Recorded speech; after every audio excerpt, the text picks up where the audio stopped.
Hi, and welcome along to the All Guns Blazing podcast with myself and also DT. How you doing, mate? I'm all right. I'm very good. Right, I'm not going to ask you if you've been behaving yourself this have, week though. because I've seen you've been behaving. I also want to ask, how's Granny Xhaka? He's all right. What are you trying to do? Don't try that. Listen, you can't do that. How's Granny? How's your mate Granny? I'm not troops. Have you found this video that I supposedly slagged him off in yet? You've been having a go at Granny over the years. Over the years, you make out he's a veteran. At the end of the day, I said very clearly, now, at the end of last season, you done a video with me, which was which player you think we should sell and keep. You said to me, Granit Xhaka, do you think we should get rid of him? I said, no. I said he's still adapting to the league. And you haven't had a go at him at all this season. Do you know what? Even the Everton game, where we gave the ball away and everything, I tried blaming Mertesacker by saying it was a hospital ball into him. Watch the video after the game. You know what I'd love to see, right? I'd love to see you meet Arsene Wenger. I'd love that. I'd love to see you meet... Hi, Arsene. How you doing? Listen. Let me explain something to you. I'm not troops. All right? If you met Arsene Wenger... I'd be respectful. But I would still tell him exactly how I feel and why I feel the way that I do. But you can do that in a respectful way. I remember when I met Arsene Wenger, and I was starstruck, man. You know what I mean? He's got that presence. Yeah. For starters, he's way taller than you expect. Yeah. So I was like, wow, I didn't realise he was so tall. Mm-hmm. And then, I don't know, man. For all he's done for this club, for all the time he's been around and that, you just when you're in his presence, you do just say to yourself, I respect you. Yeah, of course. But I think that even you, right? You know what I mean? Like I said, you would be like, oh, awesome. No, I wouldn't. No, I have had a go at you over the years. No. What I wanted to say was, first of all, you're doing a fantastic job, Jesus right? And Christ. over the years, you've done well. But I did put those banners up. But actually, maybe let's give you another year. Robbie, you're talking out of your arsehole. Yeah. At the end of the day, what would you say if you saw him? I would actually tell him exactly how I feel. I would tell him why I feel the way that I do, and I would tell him straight that I feel that he's taken as far as that he can take us, and that he should have left after the FA Cup final against Hull. Because I've no doubt in my mind, if we'd have lost that game against Hull, he wouldn't be the Arsenal manager. Would you tell him you've lifted up a banner saying that he should go? He probably knows. And would you be like, oh, maybe I shouldn't have done that? No, because do you know what, Robbie? The thing is with me, is that I don't feel that the banner was disrespectful. I've said it all along. The message that was in the banner was actually thanking the man and saying to him, we thank you for the memories. But thanks for the memories. Time to say goodbye. Yeah, because that's what we feel. Off. We could have put a banner up which said thanks for the memories, now fuck off or something. But no, because I do respect everything the man has done. It's the timing of when you put it out, which is, you can... When's a good time? You can say thanks... When's a good time? You could say, listen, you can say, oh, thank you for the memories. It depends on the context of it. When's a good time? You put it up at the end of a horrible defeat. But I didn't. And you got that out there and it says, thanks for the memories. Robbie, the context of that is piss off. We know what you're Robbie, I pull it up after we just won 4-0. Oh, silence. Nah, hold on. I remember. Maybe you're talking about one game. I remember, was it Sunderland? Away last season, 1-1, right? 0-0, 0-0. Sorry, 0-0. We hadn't even lost. But hold on. But that was way before. And a lot of defeats at games. I see the banner. Was it Norwich? Norwich away. You've had it up for a couple of seasons. Norwich away. The first time that banner was pulled out by me was Hull City away, FA Cup. We just won 4-0. And everyone was going, oh, we're going to win the cup. And why are they pulling a banner out? And 3 days later, we got beat by Watford and knocked out. Remember? We've gone on to win 3 FA Cups in the last 4 years. Well done. That's lovely. And it was amazing days. But it's not good enough for Arsenal football. I know it's not good enough. But I'm just saying that when you're in the presence sometimes of somebody like Arsene Wenger, would you be, maybe one day maybe I'd love to make that happen. Like I said to you, Robbie, I'd love to make that happen one day. You can very easily sit down with Arsene and have a respectful conversation with him and still express your views in a respectful way without being disrespectful. So I wouldn't change my thoughts on him. I wouldn't go into an interview. I'd be selling myself out. I'd make myself look like an idiot if I went in there and started going, oh, but yeah, Arsenal. So, yes, sir. No, sir. 3 bags full, sir. At the end of the day, I'll go in there and I would respect him for the man that he is and for everything he has achieved, because he's given me some of my best moments as an Arsenal fan. But on the flip side, he's gave me some of my worst moments as an Arsenal fan.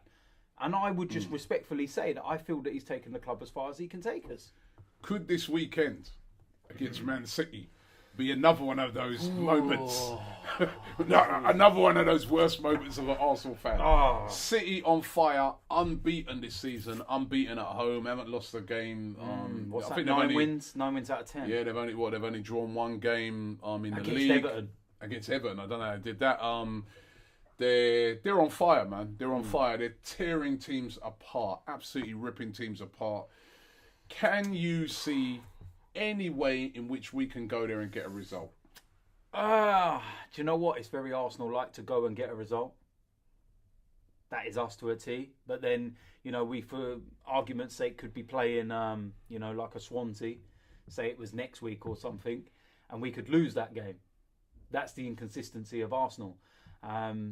Quite simply, we can put in a performance that will shock everyone and we'll win, or we'll get slapped and beaten badly, just like we did at Liverpool. How do you feel? My heart says we're going to win and we can go there and do some damage, but my head says we're going to get absolutely mauled.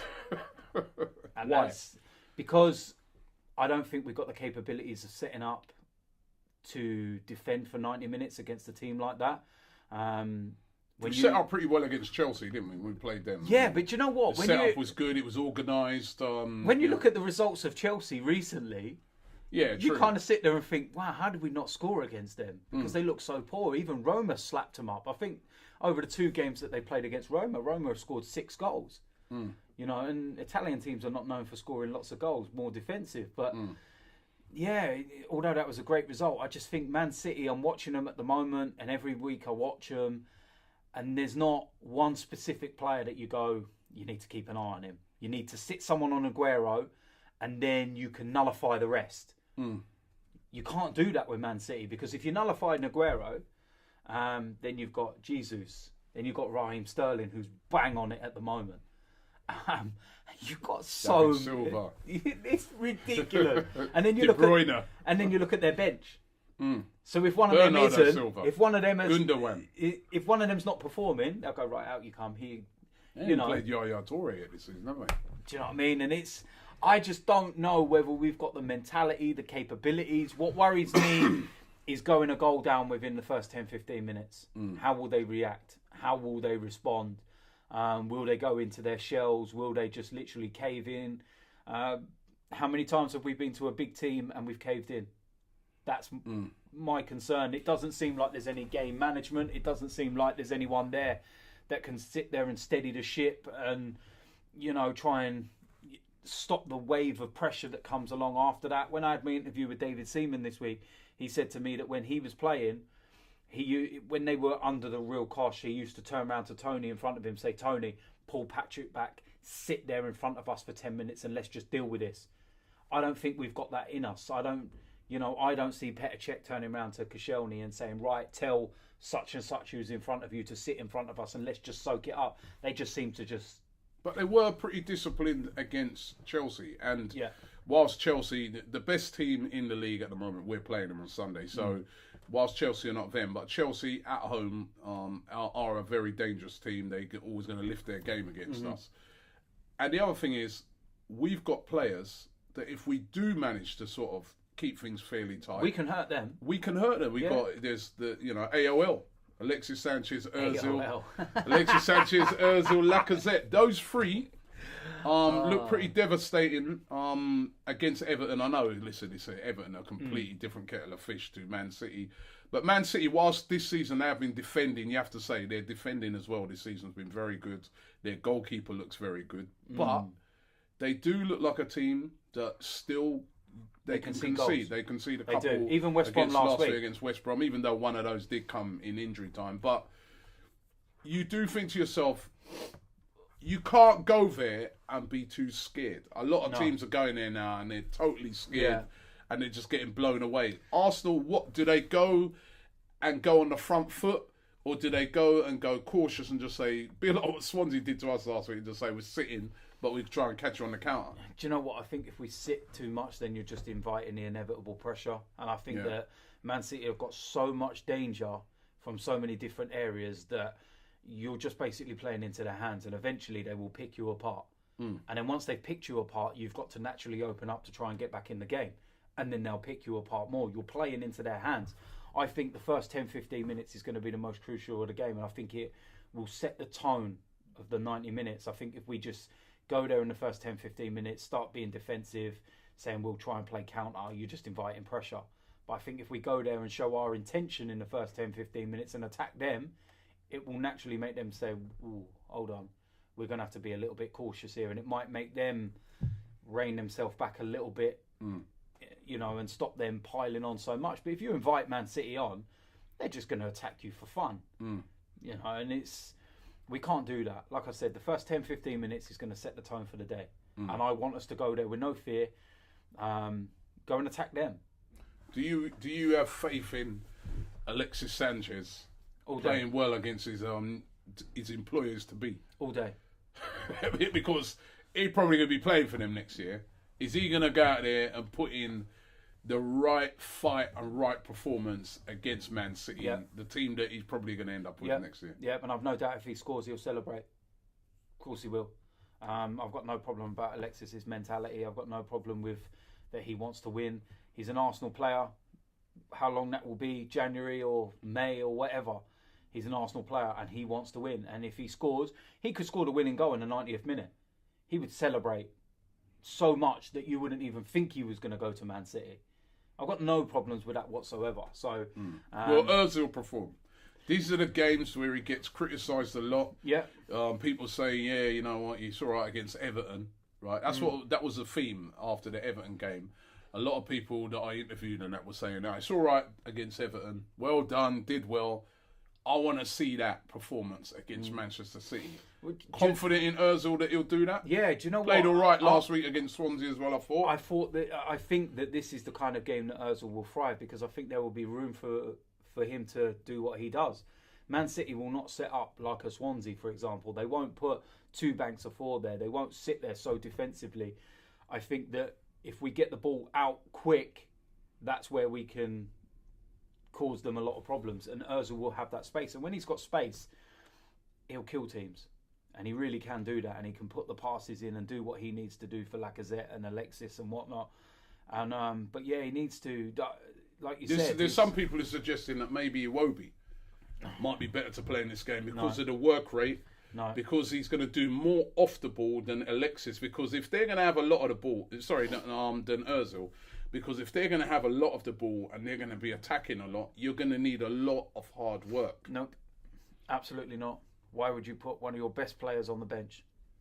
No, absolutely. Well, he didn't play against Chelsea because he's injured. And the work rate, which we all said on the day, was very, very good. We all know that Özil, without the ball, has been one of his biggest goals. We're looking at some stats this week. And his passing and everything and chances created just matches exactly De Bruyne's. But his work without the ball is horrendous. Well, you can't say that against Swansea because his work off the ball was absolutely tremendous. Swansea. Yeah. Are you confident that he's going to do that work off the ball against City? The biggest problem when you're under the cosh, but the biggest problem you had was his work rate, period. Whether it be Man City, Swansea, anything. That's one game. Listen, when he has one bad game, you lot pick him apart. So when he has one good game... You lot? Yeah, you lot. You don't criticise nobody when they have a bad game. I don't criticise Özil. I love the guy. Yeah, I know. You know what I mean? He's your favourite. I mean, he's about the only one who don't get any criticism. No. He's a bit like when you got kids, right? And they're like, one kid's your favourite, and you'll tell off the other kids for doing something, but you'll be like, I don't do that. Right? I don't do that. All my Özil gets my a big kids pass get treated fairly because I'm a good dad. Right? Özil gets a pass from you. He doesn't get a pass. He does, man. He doesn't get a pass. His work rate without the ball over the years of him being at Arsenal, is it good enough? Sometimes it hasn't been. Come on, man. No, I'm saying it as it is. Sometimes. Stop trying to dig him out. Sometimes or most times. I'm going to get all of Özil fanboys to come and hunt you down. You know? Listen, sometimes I don't care. I'm just being honest. No, and I'm being honest. I love Mesut Özil as well. Honest. When we signed him, I was there on the day, man, and I was jumping for joy. But laying in the road. His work rate, I wasn't laying in the road. There was many people laying in the road, but we were there, right? His work rate without the ball, DT, is not good enough. Well, now, let's find out. Can you trust him? Yeah, can you trust him on Sunday? Yeah. What? Just blindly? No, just blindly. I trust him because the evidence suggests. This is what I'm saying with the Iwobi thing. The evidence suggests, right, that he doesn't do enough work in these type of games. I've got no problem. And in a game that you're going to spend nearly the majority of the game without the ball, you need people that are going to put the work. Who says we're going to spend a majority? You're not going to go to Man City. You think you're going to go to Man City, and the stats are going to say Arsenal 70% possession or something like that. No, but how do you know we're not going to have it? Come on, what do you think? What do you think? Who knows? It depends how we play the game. It depends how we play the game, Robbie. Do you think we're going to go to? No, but like I said, Etihad have more possession than City? It's not always Be real. It's not always about possession, as we know as Arsenal fans, right? But what I'm saying is, don't presume that we're just going to go there. Man City are going to have 80-90% of possession. No, not that much, but they're going to have the majority. Yeah, they will do it naturally as a home team. Exactly, which means that your guys like Mesut Özil in midfield are going to have to do a lot of work without the ball, right? Because you just said they're going to have most of the possession. He's going to have to do a lot of work without the ball. It's an area of his game which he's very, very weak at, right? You know, you just have to look at his stats. So that's what I'm saying. Would it be better putting somebody like an Iwobi or people have suggested Coquelin, 2 defensive midfielders, El Nenes, people like that, who are going to do that work off the ball, keep us in the game, and then later on we go for it, sort of thing? No, for what? We go with our best team. If you're planning your strategy, you talk with our best team. And the simple you talk about having a strategy. The strategy is that we have to, in that first 10-15 minutes, take the game to Man City and show we have no fear. And we have to put them on the back foot so that they're second-guessing, so that they're thinking, hold on a minute. If we inevitably just allow them to attack us in that first 10-15 minutes, we are naturally setting the tone for the rest of the game. And we will spend the whole game playing a defensive way.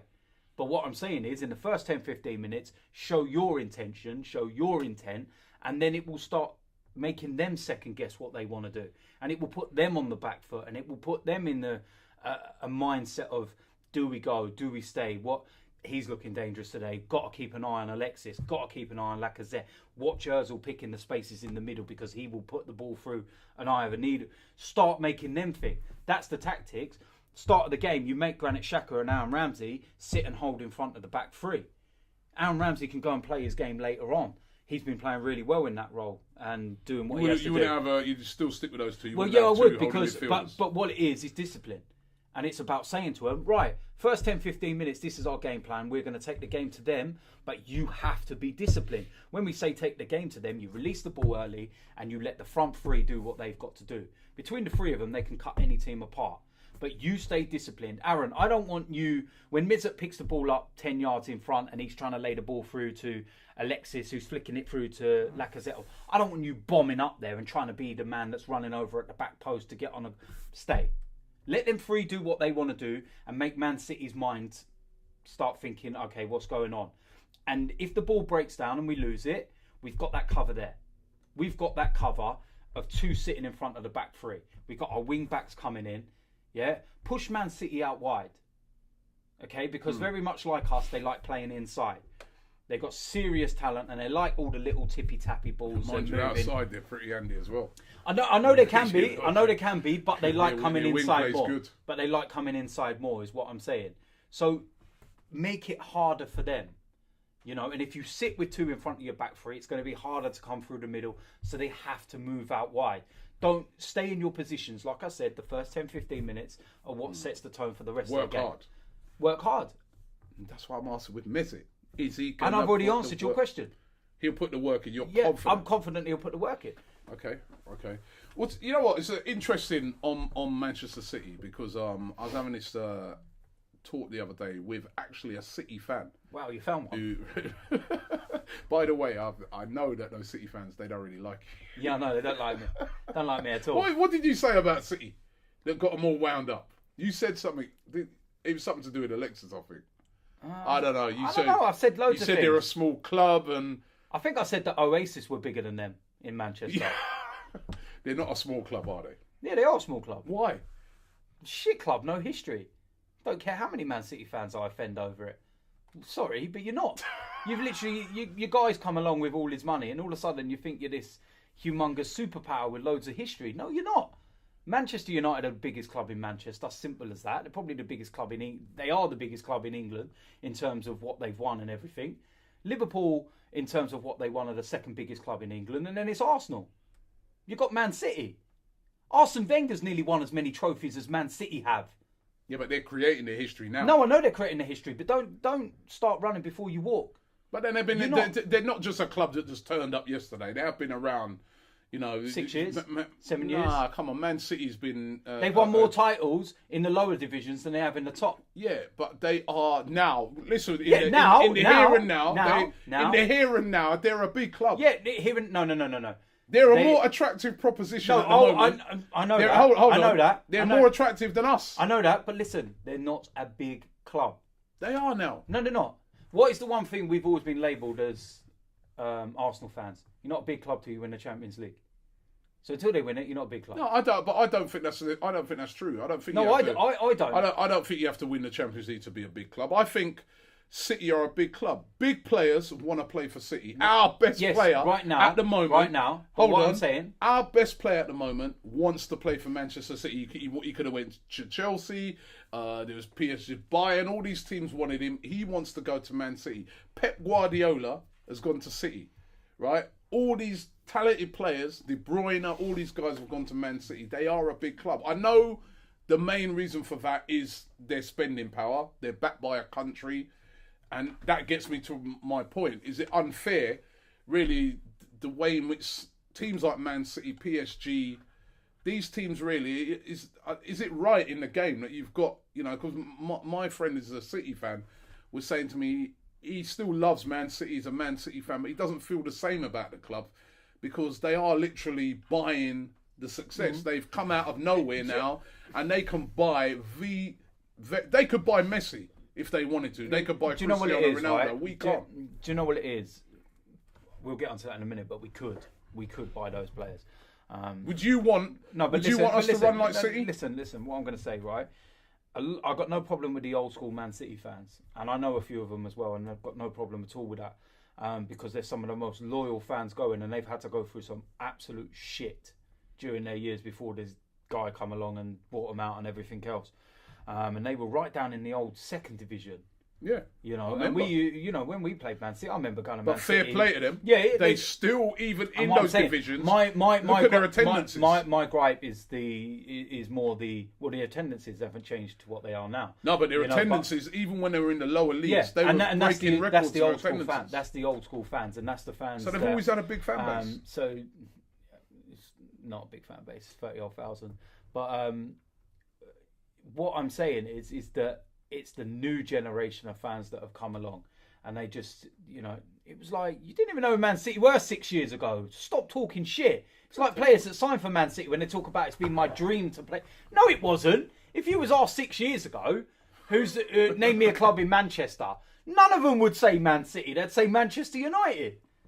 But so that's how. Listen, and I know that is how it's gone. But I look at it and I say to myself, I'm sorry, they for me are a big club. No.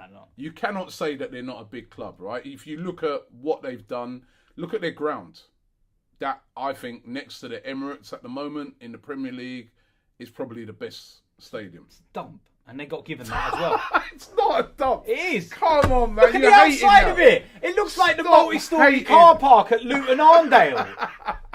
With its little spirally thing. That's like the little car park that you drive up at Luton Arndale. Stop hating, man. It's a nice ground. They got given that stadium. They did get given it. Do you know what I mean? It's a nice stadium. It's not a nice stadium. I don't like it. There's no leg room. I've got leather seats at the Emirates, man. And then their whole setup, that where you go across that bridge, and then they got that next little stadium there where they play their under 23s. The academy, that's nice. Their academy's awesome. I mean, the whole. I don't know, man. They're very professionally run club. They've got. unbelievable players. They're a big club now. They are. They've won titles. They are a big club. We have to. You don't get enough out of me. Sorry. You're hating, man. No, I'm not hating. At the end of the day, yeah, you sit there and talk about them with us and everything else. Listen, we've got an owner that's ridiculously rich. Not as rich as their guys. No, but he's ridiculous. If you put him and Usmanov together, we can compete with anyone.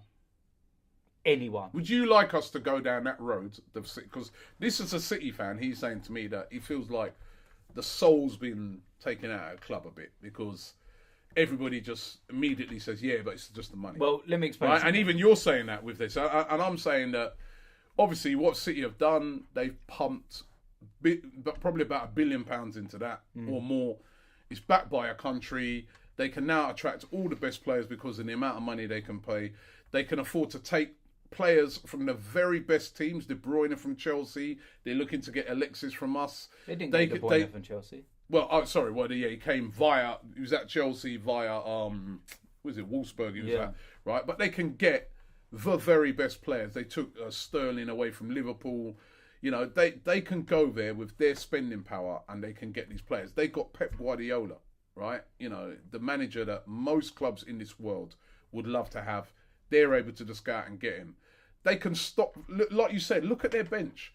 Who else in the Premier League can afford to have those caliber of players on their bench? They, you know, like I'm saying to you, right? If we had our two majority owners together, we could spend on a level with anyone else in the league. Would you want to be sort of run like City, where it's a money thing? Where basically what they do is they go out and they buy a load of players, yeah. And if that don't work, they just get rid of all of those and they start again. Start again. Let me weigh out the pros and cons, right? People would say we've lost our soul. Arsenal as a football club have lost their soul anyway. The moment we left Highbury, so that's past. So fuck that. We are who we are now, right? We lost our soul. I can always have in my heart the memories and the times that I used to have and everything else. And Arsenal will always be the Arsenal to me. So that's fine. Do I want to finish 5th, odd FA Cup, you know, get embarrassed at Crystal Palace and all these other games? Or do I want to be in the Champions League and possibly win it and win the Premier League and see the world's best players? It's a tough decision, that, Robbie. No, I'm just saying, though. But would you be happy, though, that if, say, the... I think I gave my answer in No. So let's just say... I would be over the moon. Would you be... I don't care if they went out there and started spending millions. No. And they brought the biggest trophies to this club. Would I care? I'm just... Do you think that I would... We just won the Champions League. ArsenalFanTV, we've just won the Champions League. DT, you must be buzzing. No, I'm fucking angry because we spent this much on that player. How dare we? So behave. I'll be buzzing. So why are you hating on City then? Because I just don't like them.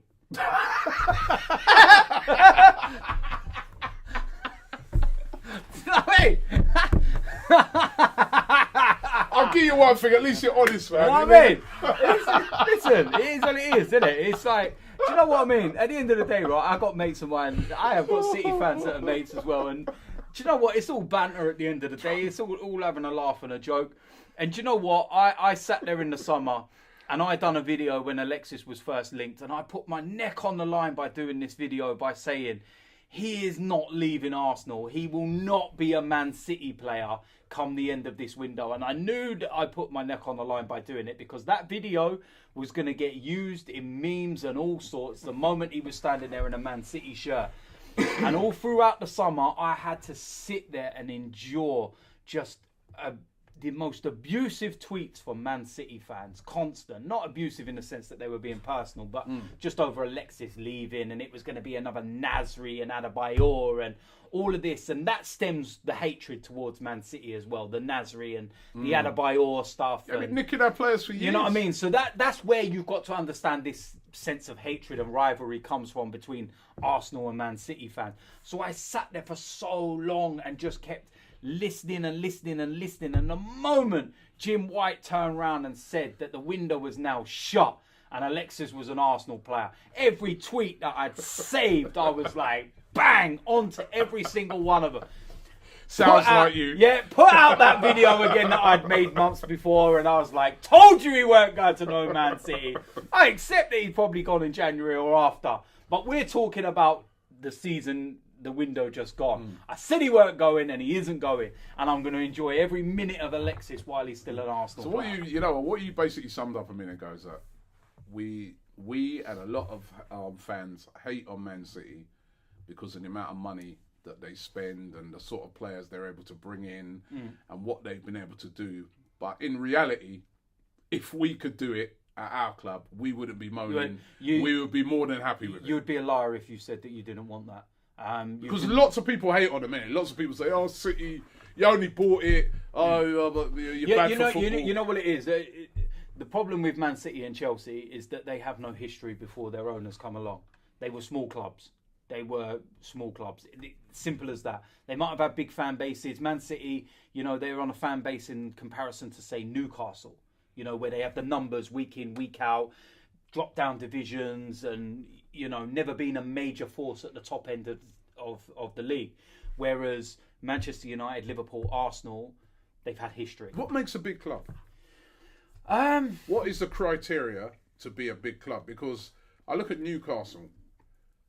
Big stadium. They say that they're a big support. club, but they're not a big club because it's what defines you as a big club is trophies. I feel you've got to be able to win the big trophies, and apart from the Champions League, we've won everything out there. That is the one thing on our CV. I still think that we would have had a real good chance of winning the Champions League under the George Graham era, but we were banned from the Champions League because of Liverpool. All of England were banned from European competition back then. So I feel that we missed the boat in that kind of period. I also feel that Arsene didn't get out of the Invincibles what he should have. Lost the final. The year of the Invincibles, lost the quarter-final to Chelsea. And Porto won it. Playing a final against Monaco. We should have won that. So I feel that we've missed a trick on so many occasions. And we're so far away now, where we were so close back then, and you could sense we were going into Champions Leagues going, we've got a chance. We could, we might not be favourites, but we're third, fourth, fifth favourite. We're kind of there. We go into the Champions League now. We're down there. We just did it. We're down there with like carrier bag or some stuff like that. It's just that's that's how far we've fallen, and that's what I'm saying. And I feel that you look at Liverpool. What was it? 18 league titles before they've had their drought of 25 plus years, but 5 Champions Leagues, countless. So give me the big clubs now. Biggest club in England is Man United. Hold on. In your opinion, give me the big clubs in England. 3 biggest clubs, top 3: Man United, Liverpool, Arsenal. Right. Who else are big clubs in the Premier League? Everton are in there. I think they've won 8 or 9 league titles or something like that. They've won quite a few league titles. And Everton are bigger than City, you'd say. Not at this present time, but in that's what I mean. So that's what I'm saying. What's the criteria? Because yes, Everton's history. They got a good history of winning league titles and stuff like that. I remember when I was a kid, they were winning league titles, but they ain't done nothing for so long. I know that. Their ground is, you look at a club going backwards. You know what I mean? Actually, they're looking to go forwards because they are looking to get a new ground and that. But at this moment in time, they're on a bad period. They're in a bad period, right? Liverpool, you know what? The thing is with Liverpool are in danger of ruining their past. They're at that period where they're really starting to ruin their past because it's been over 25 years since they've won a league title. You ask any Liverpool fan, they would probably give up one of their Champions Leagues for a Premier League trophy all day long. As much as they want to say, we've won the league before because we've got 18 of them. It's not the Premier League. It's not so that who one. else are a big club? Do you know what? There's not that many in the Premier League. Tottenham a big club? No. Behave, Tottenham big club. Behave, will ya? Well, we've won more league titles on their ground than they have in their history. But they've won league titles, haven't they? They do have a bit of a history. 2. Would they be and they got a big... No. They got. They've not big. They've not. No, listen. Tottenham have not won the league since 1961. They've not won an FA Cup in over 20 years, and I think it was 10 years ago about that it was the League Cup. Now, when we went 9-10 years without a trophy, It was the biggest thing on the planet. Everyone talked about it. Why? Because they've got. But listen. When we went 8, 9, 10 years without a trophy, why did everyone talk about it? Why was it such a... Because we're expected to win. Because we're a big club. Yeah. Tottenham go 8, 9, 10 years. Why does no one talk about it? Because they're not a big club. But no one gives a fuck. So they don't fit into certain criteria. So because they've got a big fan base, we can't argue with that. Whether we like them or not, they do have a lot of fans. I'd say next to us, they've got the biggest fan. Next to us, they've got the biggest fan base in London, haven't they? They're the next biggest fan base wise. Yeah. I think bigger than Chelsea. Fan base. Well, do you know what would be key for Chelsea? It would be to maybe see Chelsea how many worldwide bigger. Yeah, but London based. Yeah, but it'd be interesting to see when Chelsea move to their new stadium how much they sell out each week, and I think they'll realise will make them a bigger proposition. What Chelsea will find as well is that when you get a few little bad periods and things are not going right, you might not sell out that stadium. So hold on a minute, you didn't mention Chelsea in those big clubs. Mm. You know what the thing is with Chelsea have won the Champions League. Yeah, listen, Chelsea have won league titles. The thing is with Chelsea, right? Same thing as Man City, but Chelsea's been a lot longer now. And the thing that you can say about Chelsea is that they've just gone out there and won what's in front of them. They've done what they had to do. They've got to be a big club now, haven't they? Well, they are classed as a big club now. No, but you didn't mention them. No, do you know Chelsea, what I was thinking? But they're still not in the top 3. Will Villa be a big club? They've won league titles. Aston Villa have won league titles. Yeah, Aston Villa have won the Champions League, which we ain't won. Are they a big club? What's the best word of describing these kind of teams? Sleeping giants is what you want to kind of. But are they a big club? They are a big club, but now they're not. At this present time, they're not a big club. No, they're going through a bad time, but they're a big club. Yeah. But they are. They've won the Champions League. Celtic have won the Champions League twice. Even Nottingham Forest. Are they a big club? Yes, they are because of their history. But they're not a big club now. They're not an amazing proposition now. So then that answers the question. Man City are a big club now. No, not in my eyes. They're a big club now. Yes, you just said, right? Nottingham Forest, they were a big club, but maybe not now. Robbie, Man City could win the quadruple this year and they wouldn't be a big club because I don't fucking like them. It's simple as that. Get that one. I just don't.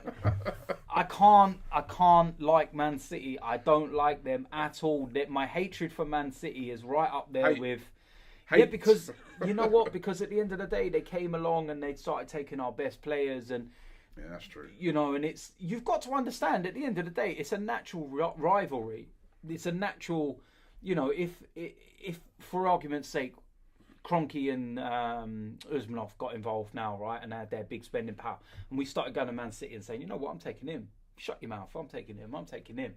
Man City fans would feel exactly like we do and they would hate us just as more. When Man City, before the money came along, Man City were looking up at all the rest of us, hating us.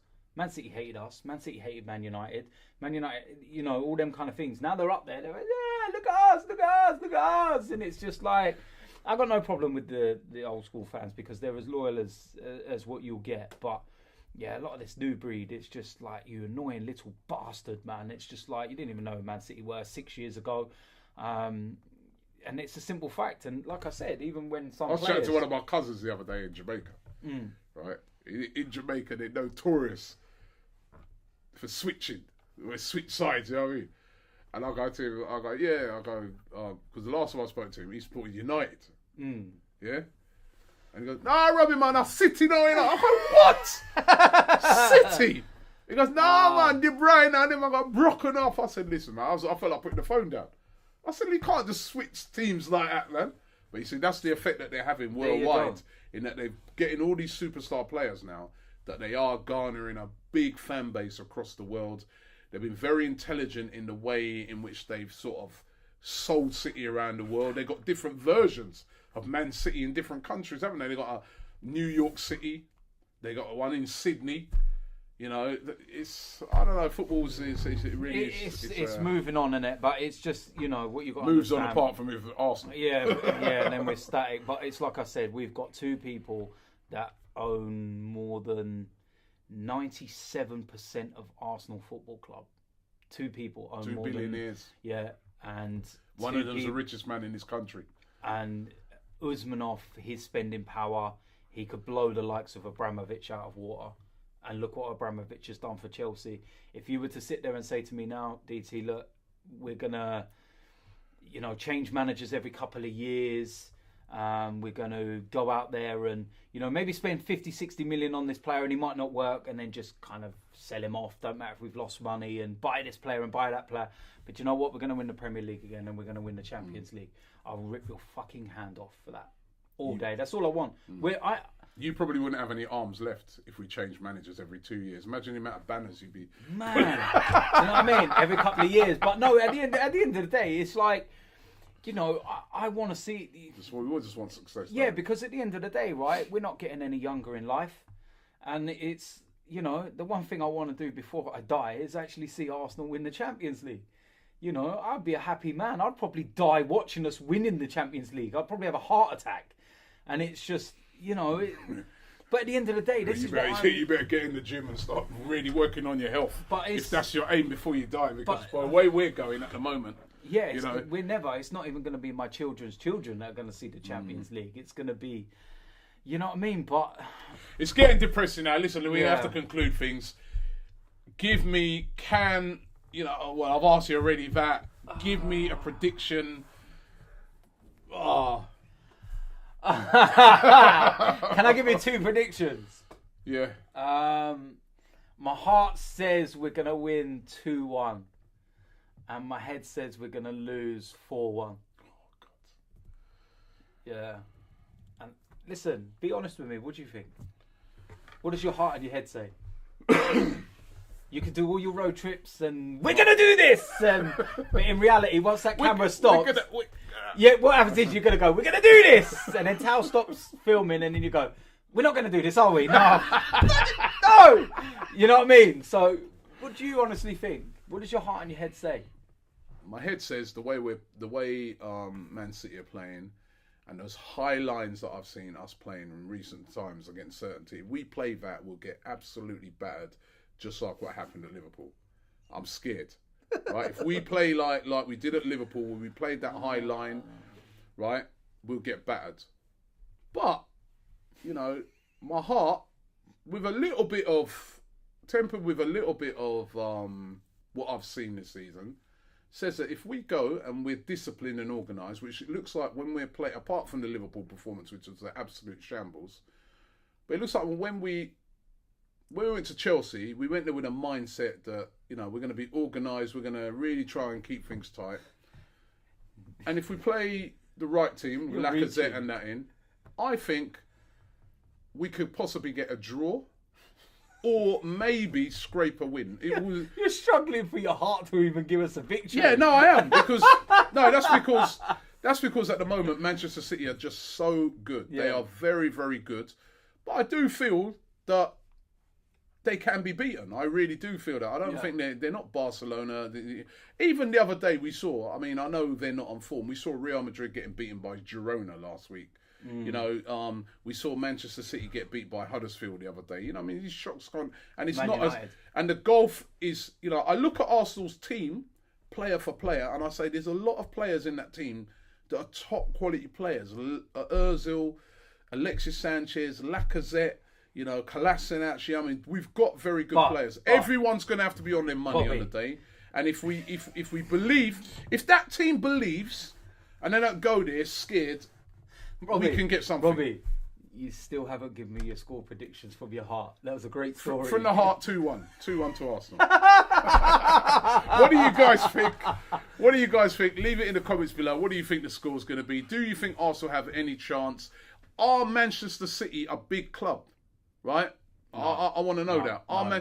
As a matter of fact, also, I want you to give me a list, right, of what you think in this country, in England. We won't include Scotland. We all know that in Scotland, obviously, Celtic, Rangers are the big clubs. But in the Premier League or in the English League, yeah, because there could even be, like you said, a club like Villa or Forest. You might include them. Give me a list of who you think the big clubs are. Who are the big clubs in this country? Do you know what I'm quickly going to say? That the reason why this game's so important on Sunday as well, and why we can't lose, is because after not only are we going to have to sit there for 2 weeks with an international break stewing over a defeat, the next game is Tottenham. So that doubles the intensity and the pressure if we lose this one. Because if we go and lose them 2 back-to-back, Man City and Tottenham, Sorry, mate. I just had to remind you. Thank you for that. Right. So let us know in the comments. Thanks for watching the podcast today. All Guns Blazing. Don't forget you can get it on all formats. You can get it on iTunes as well. All the links in the description. Mr. DT, as usual, thank you for being here. And we'll be back next week.